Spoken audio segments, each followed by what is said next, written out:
Ladies and gentlemen, welcome to Home of Politics, my good friends. It amazes us when we see also the President of the Republic of Kenya bitterly complaining about the corruption that is existing in courts or the judiciary.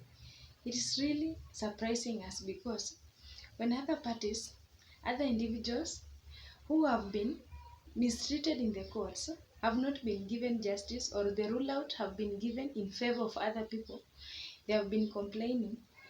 There is no action that has taken place, but instead the government has been assuring Kenyans that they have a lot of faith and hope with the judicial system of Kenya, and they believe that the judiciary is working independently without being corrupted by any other person.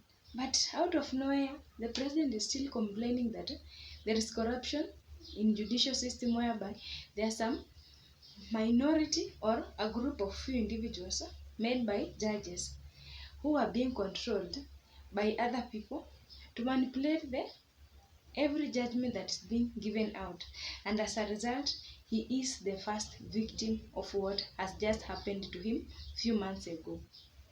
Katiba ya Kenya Article 43 inasema inalazimu serikali kuprovide housing that is decent to citizens. Inalazimu serikali kuprovide the highest standards of healthcare.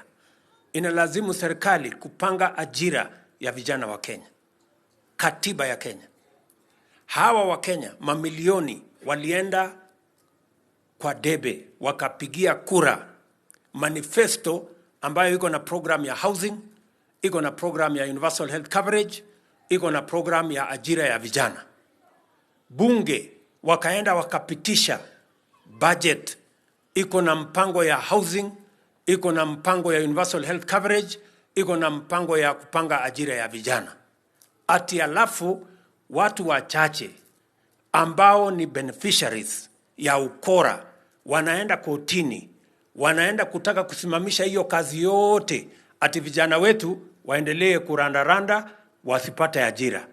Ati wa Kenya tusiwapunguzie hawa wenye mapato ya chini kutoka 500 mpaka 300, waendelee kulipa 500 na wao waendelee kuiba hiyo pesa. Ati wa Kenya waendelee kuishi kwa slums. Ati wa Kenya wasipate nyumba. Na hawa ambao wako kotini ni watu wako na medical insurance inalipwa na wa Kenya. Wako na magari inalipwa na wa Kenya. Wako na housing inalipwa na wa Kenya. Je, huo ni ungwana? Hapana. Hiyo hapana. Our judiciary, we respect you, but judicial impunity by corrupt judicial officers must stop in Kenya. We will stop it, and whatever it takes. Kwa sababu sasa hawa wananchi wanataka kujiuliza, ile barabara ya Ihithe mnataka tujenge ama mnataka tungoje mpaka judiciary watuambie tujenge? Judiciary wanasema tusijenge. Mnataka tujenge, nijenge hiyo barabara ama tungoje hawa watu? Tujenge barabara? Bwana Mbogwa, wewe bwana PS, weka pesa ya hiyo barabara tuanze kujenga.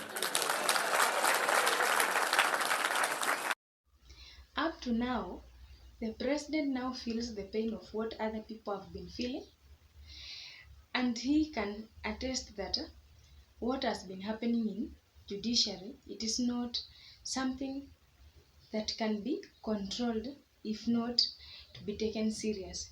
For instance, he is now complaining of all what was on his manifesto being sabotaged: the housing levy, the housing levy or affordable housing, taxation, any other thing that he had just proposed in his manifesto. All of it has been succumbed, and he sees danger because he feels like all those people who are against the proposals or the development that is bringing or changes that is bringing, they are his enemy right now. But if you follow it sincerely, those people who are heading to court to stop the functioning of what is proposing, they are also being guided by the law. It is not like they are being manipulated. And so because he's complaining so much, we wonder who will now stop the corruption in the courts. The other day we saw a lot of complaints were coming from the opposition side, whereby almost everything that opposition is proposing to the court, they are complainants. They are not given what they were expecting, and they in turn condemn the judiciary that they are being manipulated by the government. But today the story is different, because we see also the government is complaining that the judiciary is being manipulated by few individuals who are powerful, controlling every decision that is being made by the courts in Kenya. And so who can help the other party? So it should be the opposition holding hands with the government to fight these corrupt people who are in the judiciary system. And it will not be an easy thing, because these are the people who are very powerful, who are strong, who are controlling almost everything that is happening in Kenya, not only in the government, but even in private firms in Kenya right now. And since this 2024, the president has decided to declare war on everybody who is going to sabotage the plans that he's making, then we are really waiting to see the method that, or the approach that he's going to use, so that he can bring to an end the corruption that is existing in the courts of Kenya. And how we can agree or come to the same conclusion with the opposition that the Kenyan systems in the courts, they are corrupt. They are not fair at all, because whenever they complain, they are being told that everything is fine. Now that the government is also complaining, who will help them now? The problem that this government has faced, it is because in a period of 1 year, everything that they are trying to implement, it's being stuck. It's being stuck, and they feel it is not good on their side.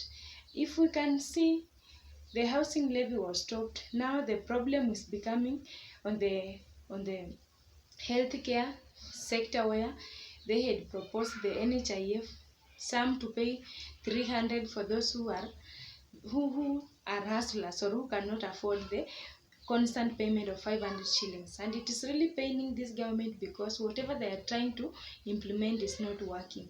And a big question here is, how are they going to stop the corruption in this judicial system?